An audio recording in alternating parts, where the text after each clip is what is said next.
Hi guys, எல்லாரும் எப்படி இருக்கீங்க? நல்லா இருக்கீங்களா? நான் ரொம்பவே நல்லா இருக்கேன். இப்போ வீடியோக்குள்ள என்ன பார்க்க போறோம்னா, நம்ம மாவு தான் அரைக்க போறோம்.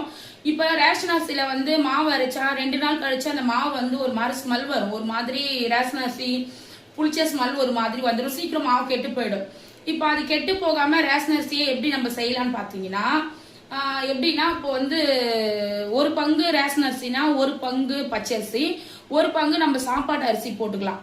போட்டுக்கிட்டோன்னா அது கூடவே தனியாக வந்து அது மூணுத்தையும் ஒன்றா ஊற வச்சிருங்க, நல்லா கழுவிட்டு. அது கூட வந்து வெந்தயம், உளுந்து, ஜவ்வரிசி இது தனியாக ஊற வச்சுக்கணும். ஊற வச்சு நம்ம எப்பயுமே மாவாட்டுற மாதிரி நம்ம மாவாட்டணும்னா இந்த மாவு 2 வாரத்துக்கு கூட நல்லா இருக்குங்க, கெட்டு போகாது, அந்த ஸ்மெல் கூட வராது. நம்ம லாஸ்ட் மாவு வரைக்குமே நல்லா இருக்கும். ட்ரை பண்ணி பாருங்க. வாங்க நம்ம மாவு எப்படி அரைக்கிறதுன்னு பார்க்கலாம்.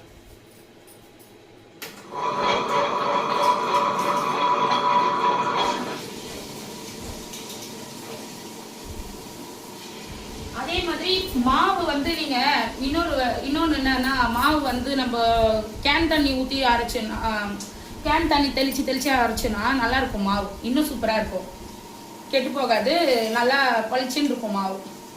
ட்ரை பண்ணி பாருங்க. யாருக்கெல்லாம் இந்த வீடியோ பிடிச்சிருக்கோ அவங்கெல்லாம் லைக் பண்ணுங்க, மறக்காம கமெண்ட் பண்ணுங்க, சப்ஸ்கிரைபர் பண்ணிக்கோங்க, பெல் பட்டனை ப்ரெஸ் பண்ணிக்கோங்க.